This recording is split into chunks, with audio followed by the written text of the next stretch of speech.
Oh, sorry, mate. Get out of the old man's armchair.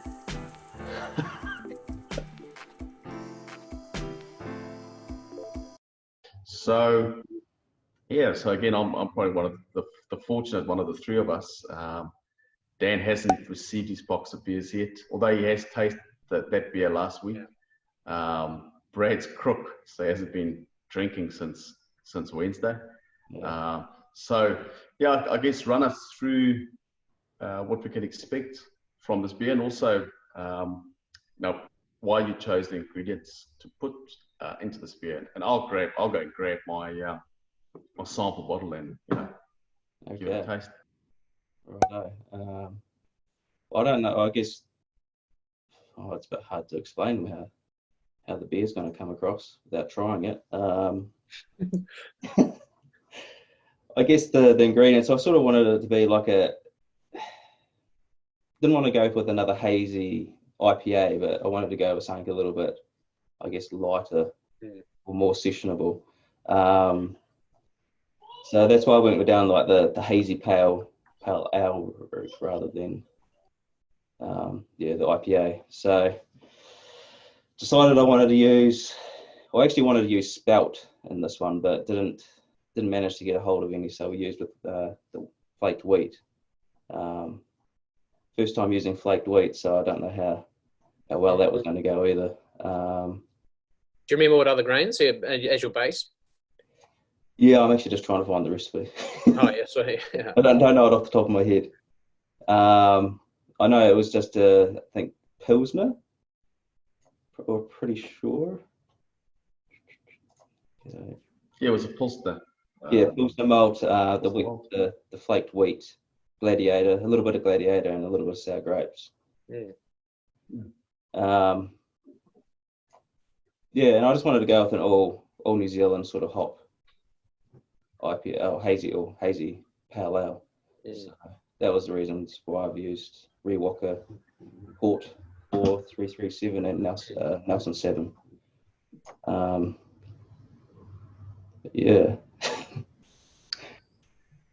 It's a lovely drop bread. Nice and It's got juicy. good high head on it too. What's that? Got a nice head coming off it too. Yeah. So that's straight out the bottle. Yeah. It's maintained its haze. I guess one of the concerns we had was because it was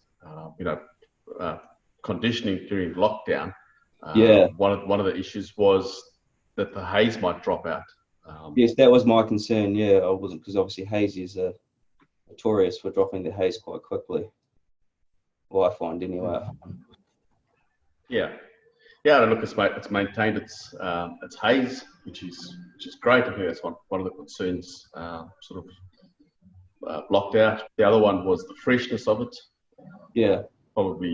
It's probably 3 weeks longer than what we would have liked to have drunk it, I guess, as freshness goes, or maybe only 2 weeks, because it was April the 18th was our date for the new Brewers. Yeah, it was. Yeah. Takeover. So it's about a week longer, but I think it's maintained its flavour and fragrance very well.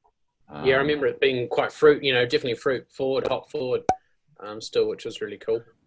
Yeah, that hawk gives it quite that interesting. I reckon almost peachy, tropical fruity kind of characters. But the Sauvin, gives it a nice balance of the hop profile, which is quite cool. Nice. It's pretty exciting though, right? To produce a hazy, all New Zealand, hops version of a hazy. Yeah, those flavors coming through. I think it's really cool, and it kind of shows, I guess, the times as well of the hop industry here in New Zealand. Really growing and producing some new cool stuff. Yeah, I think initially when I opened up the bottle, I got that Rewalker smell, and maybe that solvent smell as well. I mean, I'm a big fan of both of those hops. Yeah. I wouldn't use Rewalker in a pale ale. Personally, I would use Rewalker more in those lighter styles like a lager, lager or NZ Pilsner. I think the Rewalker and the solvent work well together, and of course, the dominant smell coming from the hort. So as far as the volumes go, did you use more hort, or did you use, tell us about how your dry hopping schedule and volumes and stages. To be honest, they're all, from what I can see on here, I just obviously I didn't do any in the boil. It was all whirlpooled at, I think, around 70 degrees. And then I just, it was about 50 grams of each. And I think they were all equal throughout, even the dry hopping too. Like, there was nothing that was any extra. It was all equal. So it's quite interesting to see that obviously one's more dominant than the other. But yeah, I just looked at what I sort of done with other brews, like the This Is the Way, and sort of tried to replicate the same amount of hops that I was using for that, but with obviously a different variety, just to trial out different hop combination. And you figured it out with the London Fog? Yes, I used London Fog on this one. Yeah. You made a starter, didn't you? Yeah, I did. I made it was a huge starter. Obviously enough to do 50 litres, but I used London Fog, which it's the first time using that, I think. But yeah, it's a good yeast though. Yeah, it's pretty popular, isn't it? It is. Yeah, I think if you think back to your memories of the likes of Nelson Sauvin, that's the cat piss or the armpit smell that people often refer to that hop as. Rewok is the diesel hop. Yeah. And then hort is a fairly new hop, but that, like Dan said, is that tropical fruit, that peaches. Yeah. And the combination of all of those in the glass, there's not something that stands out predominantly over the other. So I'm not getting the cat piss, I'm not getting the diesel now that it's poured. Initially, when you pop it, that diesel is quite prominent. Oh, yeah. I think and now that it's settled a bit, the tropical fruit and the combination of those Rewaka and Sauvin hops is really coming through. So yeah, I think well done. It's it's a job well done, Brett. It's I think a week later, I don't think it's made an impact or a negative impact on the beer. Who knows if it's made a positive impact, but I think it's pretty good. Cool. Hey, I've probably a couple more questions. One of those is, tell us about this brewery name, the Fork and Hoppers with the police theme, or the cops and hops, the hops cops. Pretty much. Well, obviously it's my day job, so I was just like, well, I wanted to include something to do with, my daily job. So I thought, well, I'll try and get, a name to match that. I was just thinking for ages like what I could come up with for a name, and then that was, one that you get that on a daily basis. If the police or so I was just like, well, Fork and Hoppers is hops, cops. So I was just like, I'll just try and combine the two and make it into a name, basically. So that's how I got that. Yeah. And just for some people that will be listening in tomorrow that don't know what your day job is, don't be concerned. You're not in the village people, you're not the policeman. The village people, you're actually a policeman full time. Yes. I am. Streets on the front line. I've been doing it for 6 years now, so it's an interesting job. It's good. I like it. What's the future? What's in the cards for yourself and Fork and Hoppers? What can we expect?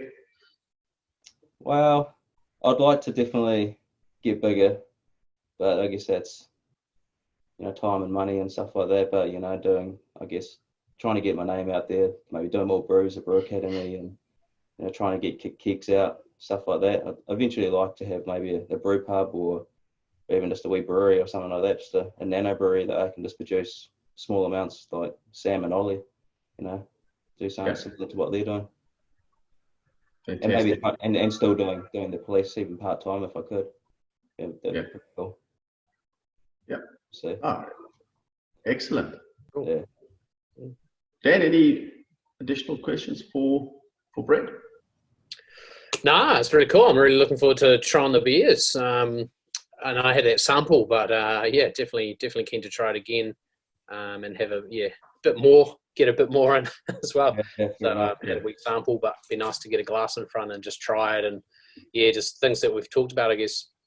What else we can pick up from that beer? It's it's really cool. Did a really good job from what I tried. No, it's a gorgeous beer.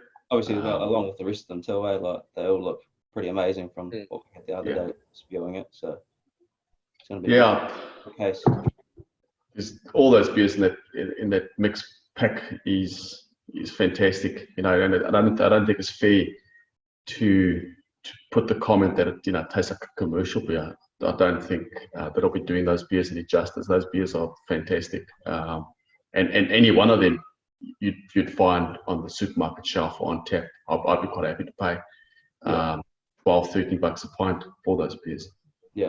So it just showcases the ability that home brewers have, and what they put their time, effort, and love into producing, something very drinkable, very enjoyable. So I do feel like I'm a bit selfish here, boys.